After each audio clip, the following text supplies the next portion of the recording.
সন্তানকে আমার বিদ্যায় সাফল্য পায় না, কি করবেন সচেতন বাবা মারা সন্তানের বিদ্যায় সাফল্য পেতে? নমস্কার।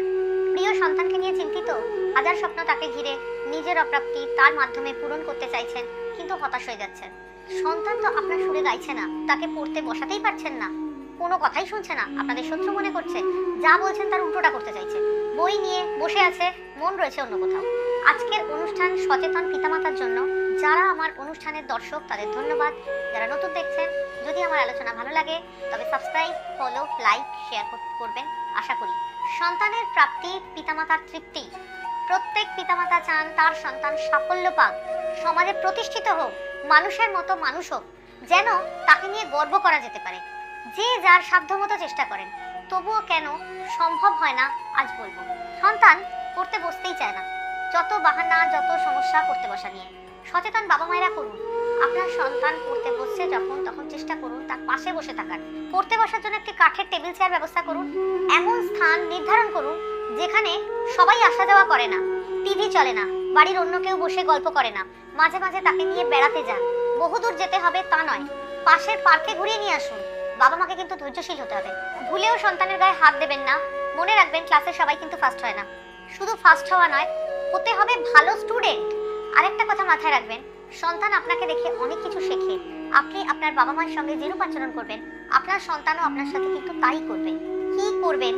তাদের পড়াশোনাতে মন বসানোতে, সম্ভব হলে তাদের গীতা পাঠের অভ্যেস করান, অনেক পরিবর্তন পাবেন। তাদেরকে পশু পাখিকে খাবার দিতে শেখান। একটি টোটকা বলছি, করে দেখুন।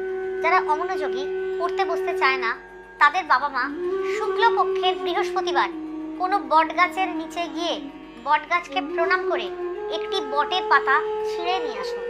তারপর 5 রকমের 5টি মিষ্টি বট পাতায় রাখুন। মিষ্টির মধ্যে সামান্য চিনি ছিটিয়ে দেবেন। সন্ধ্যার পর তার নাম গোত্র বলে ওই বট পাতায় রাখা মিষ্টি কোনো বট গাছের নিচে রেখে আসুন, মনস্কামনা জানিয়ে। পরিবর্তন পাবেন। পড়তে বসার আগে সন্তানকে এই ছোট্ট মন্ত্রটি পাঠ করার অভ্যেস করান। 28 বার বললেই হবে। আপনার সন্তান কতটা জানে তা কেউ কিন্তু দেখবে না, সবাই দেখবে সে কতটা নাম্বার পেল। গণেশ সিদ্ধিদাতা, ওং গং গণপতায় নমঃ করিয়ে দেখান না, পরিবর্তন পাবেন। আবারও বলছি, ওং গং গণপতায় নমঃ এই মন্ত্র সন্তানকে দিয়ে করিয়ে দেখান, পরিবর্তন পাবেন। সম্ভব হলে উত্তর দিকে মুখ করে পড়তে বসান, কাজ দেবে এতে। টেবিলে সম্ভব হলে সবুজ রঙের টেবিল ক্লথ ব্যবহার করান। যতটা বেশি সম্ভব সবুজের ব্যবহার করুন তার পড়ার স্থানে। পড়তে যখন বসবে অবশ্যই 1 বোতল জল দিন তাকে, আর সর্বশ্রেষ্ঠ যদি একটা সবুজ রঙের বোতল হয়। যাদের পক্ষে সম্ভব তারা কয়েকটি মুক্ত কিনে কাঁচের গ্লাসে জল ভরে সন্তানের পড়ার টেবিলে রাখুন। মনের সংযোগ বাড়বে, কনফিডেন্স পাবে। আরেকটি কথা, যত ছোট বয়সে সম্ভব অভিজ্ঞ কোনো তন্ত্র জ্যোতিষের দ্বারা সন্তানের জন্মছক বিচার করান। Prevention is better than cure.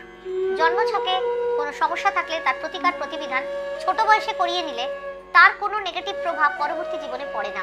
অনেকের সন্তান উগ্র, রাগী, জেদি, কোনো কথা শোনে না, মুখে মুখে তর্ক করে, বেশি বললে প্রতিবাদ করে, এমনকি বাবা মার গায়ে হাতও তোলে।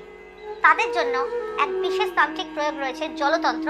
এটি কিন্তু গুপ্ত গুহ্য ক্রিয়া। এটি ঈশ্বরের কাছে প্রার্থনা করি প্রত্যেক বাবা মায়ের সন্তান তাদের বাবা মায়ের মনস্কামনা পূরণ করুন, মানুষের মতো মানুষ হয়ে সমাজে সুপ্রতিষ্ঠিত হোক।